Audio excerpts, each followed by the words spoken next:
Okay, ഇനി micro പ്രോസസറിന്റെ മൂന്നാമത്തെ part എന്തായിരുന്നു? Control unit. അതെന്തിനാ കൺട്രോൾ യൂണിറ്റ്? ഇപ്പോൾ നമ്മൾ ഒരു ക്ലാസ് തന്നെ നടക്കുകയാണെന്നുണ്ടെങ്കിൽ ആ ക്ലാസ്സിൽ കുട്ടികൾ ഇഷ്ടത്തിനായിരിക്കും ഇരിക്കുന്നത്. അതിനേക്ക് കൺട്രോൾ ചെയ്യണമെന്നുണ്ടെങ്കിൽ എന്ത് വേണം? ഒരു ടീച്ചർ എന്തായാലും വേണ്ടേ? അവരല്ലേ ആ ടീച്ചറല്ലേ കൺട്രോൾ സിഗ്നൽസ് വന്നിട്ട് അവിടെ ഇരിക്കും, നേരെ ഇരിക്കും, പഠിക്കുക, അങ്ങോട്ടേക്ക് പോയി ഇങ്ങോട്ടേക്ക് പോകുന്ന പറയുന്നത് അല്ലേ? അപ്പോൾ കൺട്രോൾ യൂണിറ്റ് എന്ന് പറയുമ്പോഴേക്കും എന്താണെന്ന് കഴിഞ്ഞാൽ അതായത് മൈക്രോ പ്രോസസർ അയാൾ വർക്ക് ചെയ്യാൻ വേണ്ടിയിട്ട് ആവശ്യപ്പെടുന്ന കൺട്രോൾ സിഗ്നൽസ്, അതായത് റീഡ് ചെയ്യും. ഇപ്പോൾ എന്താണ് മൈക്രോ പ്രോസസർ ഉണ്ട്, ഇതാണ് മൈക്രോ പ്രോസസർ ഉണ്ട്. പുറത്തായിരിക്കുള്ള മെമ്മറിയും ഇൻപുട്ട് ഔട്ട്പുട്ട് ഡിവൈസസും ഉള്ളത്. മൈക്രോ പ്രോസസർക്ക് നമ്മൾ പറയുന്നത് മെമ്മറിയിൽ പോയിട്ട് ഡേറ്റ റീഡ് ചെയ്യും, ഇൻപുട്ട് ഡിവൈസസിൽ നിന്ന് ഡേറ്റ റീഡ് ചെയ്യും, അല്ലെങ്കിൽ മൈക്രോ പ്രോസസറിൽ നിന്ന് ഡേറ്റ മെമ്മറിയിലോട്ട് സെൻഡ് ചെയ്യും, ഔട്ട്പുട്ട് ഡിവൈസസിലോട്ട് സെൻഡ് ചെയ്യും എന്ന് പറയുമ്പോഴേക്കും നമുക്ക് എന്താണ്? റീഡ് ചെയ്യും, റൈറ്റ് ചെയ്യും അല്ലെ? അങ്ങനെ നമ്മൾ കൺട്രോൾ സിഗ്നൽസ് നമ്മൾ കൊടുക്കുന്നുണ്ട് അല്ലെ? അപ്പോൾ ആ കൺട്രോൾ സിഗ്നൽസ് കൊടുക്കുന്ന ഒരു യൂണിറ്റ് ആണ് മൈക്രോ പ്രോസസറിൽ വരുന്ന കൺട്രോൾ യൂണിറ്റ് എന്ന് പറയുന്നത്. പിന്നെ ഒരു പർട്ടിക്കുലർ ടൈമിൽ ഈ പ്രോസസ് വന്നിട്ട് ചെയ്തിട്ടുണ്ടാവും അല്ലെ? പതുക്കെ പോയി ഡേറ്റാസ് വാങ്ങിച്ചു കൊണ്ടുവരണേ അല്ല അല്ലെ? ഇത് മൈക്രോ പ്രോസസറിന് ചെയ്യും. ഒരു ടൈമിംഗ് വെച്ചിട്ടായിരിക്കും മൈക്രോ പ്രോസസർ മെമ്മറിയിൽ നിന്ന് ഡേറ്റാസ് വാങ്ങുന്നതും അങ്ങോട്ടേക്ക് കൊടുക്കുന്നതായിരിക്കും. അപ്പോൾ എന്താണ് കൺട്രോൾ യൂണിറ്റ് എന്ന് പറയുമ്പോഴേക്കും എന്താണ്? ഒരു ടൈമിംഗ് ആൻഡ് കൺട്രോൾ സിഗ്നൽസ് കൊടുക്കുന്ന ഒരു യൂണിറ്റ് ആണ് കൺട്രോൾ യൂണിറ്റ് എന്ന് പറയുമ്പോഴേക്കും. ഇതെന്ത് ചെയ്യും? ഈ controls the flow of data between micro processor and memory. അതായത് മൈക്രോ പ്രോസസറിൽ നിന്ന് മെമ്മറിയിലോട്ടോ അല്ലെങ്കിൽ മൈക്രോ പ്രോസസറിൽ നിന്ന്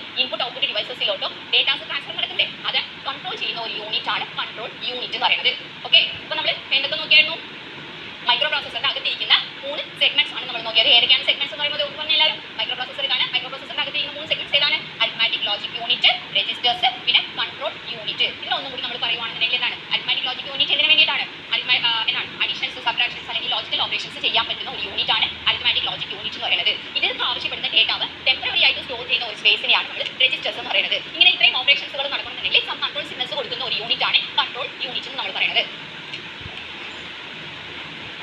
ഓക്കെ, ഇനി നമ്മൾ മൈക്രോ പ്രോസസറിന്റെ അകത്തിരിക്കുന്ന 3 സെഗ്മെന്റ്സിനെ കുറിച്ചിട്ട് നമ്മൾ പഠിച്ചായിരുന്നു. മൈക്രോ പ്രോസസറിന്റെ അകത്തിരിക്കുന്ന ALU പഠിച്ചു, രജിസ്റ്റർ എന്താണെന്ന് പഠിച്ചു, കൺട്രോൾ യൂണിറ്റ് എന്താണെന്ന് പഠിച്ചു അല്ലെ? ഇനി പുറത്ത് എന്തായിരുന്നു? ഒരു മെമ്മറി എന്ന് പറഞ്ഞ ഒരു സാധനം ഉണ്ടായിരുന്നില്ലേ? ഒരു ബ്ലോക്ക് ഉണ്ടായിരുന്നില്ലേ? പിന്നെ അടിയിൽ ഇൻപുട്ട് ഔട്ട്പുട്ട് ഡിവൈസസ് എന്ന് പറഞ്ഞിട്ടുണ്ടായിരുന്നു. ഇത് എല്ലാத்தைയും കണക്ഷൻ ചെയ്യാൻ വേണ്ടിയിട്ട് സിസ്റ്റം ബസ് ഉണ്ടായിരുന്നു. അപ്പോൾ ഈ മൈക്രോ പ്രോസസർ എന്താണെന്ന് നമ്മൾ പഠിച്ചു കഴിഞ്ഞു, അതിൽ ഇരിക്കുന്ന 3 പാർട്സിനെ കുറിച്ചിട്ട്. ഇനി അടുത്തത് മെമ്മറി എന്താണെന്നുള്ളത് കൂടി നമുക്ക് പഠിക്കാം. എന്താണ് മെമ്മറി? മെമ്മറി എന്ന് പറഞ്ഞാൽ എന്താണ്? എന്തോ ഒരു സ്റ്റോർ ചെയ്യുന്നതാണ്. ഇപ്പോൾ നമ്മുടെ മെമ്മറി ഉണ്ട്. നമ്മുടെ മെമ്മറി എന്തിനു വേണ്ടിയിട്ടാണ്? നമ്മൾ പഠിക്കുന്ന കാര്യങ്ങളെയും നമ്മൾ കേൾക്കുന്ന കാര്യങ്ങളെയും സ്റ്റോർ ചെയ്യുന്ന ഒരു സ്പേസ് അല്ലേ മെമ്മറി എന്ന് പറയുന്നത്. അതേപോലെ തന്നെ ഇവിടെ ബൈനറി ഇൻഫർമേഷൻ, ബൈനറി എന്ന് പറഞ്ഞാൽ പറയുന്നത് ഏതാ മക്കളെ? സീറോസും വൺസും ആണ് ബൈനറീസ് എന്ന് പറയുന്നത് കേട്ടോ. അതിന്റെ കുറേ കോമ്പിനേഷൻസുകളുടെ പേരൊക്കെ പറഞ്ഞു. ബിറ്റ് എന്താണെന്ന് പറഞ്ഞു, നിബിൾ എന്താണെന്ന് പറഞ്ഞു, ബൈറ്റ് എന്താ, വേർഡ് എന്താണെന്ന് കുറേ പറഞ്ഞു. അങ്ങനെ ബൈനറി ഇൻഫർമേഷൻസുകളെ സ്റ്റോർ ചെയ്യാൻ വേണ്ടിയിട്ട് യൂസ് ചെയ്യുന്ന ഒരു സ്പേസിനെയാണ് എന്ന് പറയുന്നത് മെമ്മറി എന്ന് നമ്മൾ പറയുന്നത്. അപ്പോൾ ഈ മെമ്മറി സ്പേസിലാണ് നമുക്ക് ആവശ്യമുള്ള ഡേറ്റാസുകളൊക്കെ നമ്മൾ സ്റ്റോർ ചെയ്യുന്നത്. ഫോർ എക്സാമ്പിൾ ഇപ്പോൾ 2 നമ്പർ എനിക്ക് അഡീഷൻ ചെയ്യണം. അപ്പോൾ മെമ്മറിയിലായിരിക്കും നമ്മൾ ആ 2 നമ്പർ വന്നിട്ട് നമ്മൾ സ്റ്റോർ ചെയ്ത് വെച്ചിരിക്കുന്നത്. നമ്മൾ ഈ 2 നമ്പർ സ്റ്റോർ ചെയ്ത് വെക്കുമ്പോഴേക്കും മൈക്രോ പ്രോസസർ ഞാൻ പോയി അഡീഷൻ ചെയ്യും, ഞാൻ കൊടുക്കുന്ന 2 നമ്പർ വാങ്ങിച്ചിട്ട് പറയുമ്പോഴേക്കും മൈക്രോ പ്രോസസർ എന്ത് ചെയ്യും? മെമ്മറിയിൽ പോയിട്ട് ആ പറഞ്ഞേക്കുന്ന അഡ്രസ്സിൽ എന്താണ് ഞാൻ കൊടുത്തിരിക്കുന്ന 2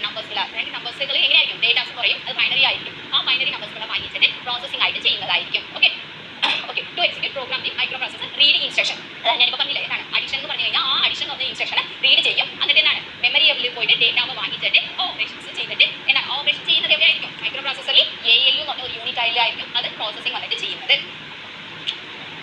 ഇനി ഈ മെമ്മറി എന്ന് പറയുമ്പോഴേക്കും ഓക്കെ, ഇനി പ്രോസസിംഗ് ചെയ്ത് കഴിഞ്ഞിട്ട് റിസൾട്ട് വന്നിട്ട് എവിടെയായിരിക്കും സ്റ്റോർ ചെയ്ത് വെച്ചിരിക്കുന്നത് എന്ന് പറഞ്ഞു കഴിഞ്ഞാൽ ഒന്നില്ലെങ്കിൽ മൈക്രോ പ്രോസസർ ഇതാണെന്നുണ്ടെങ്കിൽ റിസൾട്ട് ALU ആണ്, അതായത് ഓപ്പറേഷൻസ് ചെയ്യുന്നുണ്ടെങ്കിലും ആ റിസൾട്ട് വന്നിട്ട് സ്റ്റോർ ആകുന്നത് എവിടെയായിരിക്കും കഴിഞ്ഞാൽ ഒന്നില്ലെങ്കിൽ മെമ്മറിയിലോട്ട് സെൻഡ് ചെയ്യും, അല്ലെങ്കിൽ ഔട്ട്പുട്ട് സെക്ഷനിലെ ഇൻപുട്ട് ഔട്ട്പുട്ട് ഡിവൈസസ് അല്ലെങ്കിൽ ഔട്ട്പുട്ട് സെക്ഷനിലായിരിക്കും റിസൾട്ട് വന്നിട്ട് സ്റ്റോർ ആകുന്നത് പിന്നത്തേക്കുള്ള ആവശ്യത്തിന് വേണ്ടി. ഓക്കെ, ഇനി ഈ മെമ്മറി എന്ന് പറയുമ്പോഴേക്കും തന്നെ മെമ്മറിയിൽ 2 ടൈപ്പ് ഓഫ് മെമ്മറിയാണ് ഇരിക്കുന്നത്. റോം എന്ന് പറഞ്ഞ മെമ്മറിയും ഉണ്ട്, റാം എന്ന് പറഞ്ഞ മെമ്മറിയുമാണ് ഇരിക്കുന്നത്. ഓക്കെ, ഇനി റോം മെമ്മറി എന്ന് പറഞ്ഞു കഴിഞ്ഞാൽ എന്താണെന്ന് പറയുമ്പോഴേക്കും എന്താണ്? ഒരു പ്രോഗ്രാംസുകൾ സ്റ്റോർ ചെയ്യാൻ വേണ്ടി യൂസ് ചെയ്യുന്ന ഒരു പ്ലേസിനെയാണ് നമ്മൾ റോം എന്ന് പറയുന്നത്. ഇത് എന്ത് ചെയ്യാൻ പറ്റും? റീഡ് മാത്രമേ നമുക്ക് ചെയ്യാൻ പറ്റത്തുള്ളൂ. അടുത്തത് റാം മെമ്മറി എന്ന് പറയുന്നത് യൂസർ മെമ്മറിയാണ്. അതായത് എൻ്റെ ആവശ്യത്തിന് എനിക്ക് റീഡ് ചെയ്യാനും പറ്റും, അത് വേണ്ട എഡിറ്റ് ചെയ്യുന്നുണ്ടെങ്കിൽ അത് മാറ്റിയിട്ട് റൈറ്റ് ചെയ്യാൻ പറ്റും. അങ്ങനത്തെ ഒരു മെമ്മറിയാണ് റാം മെമ്മറി എന്ന് പറയുന്നത്. ഓക്കെ, റാം മെമ്മറിക്ക് ഈ ഒരു പേരാണ് റീഡ് റൈറ്റ് മെമ്മറി. ഞാൻ സ്റ്റാർട്ടിങ്ങിൽ തന്നെ പറഞ്ഞിട്ടുണ്ടായിരുന്നു.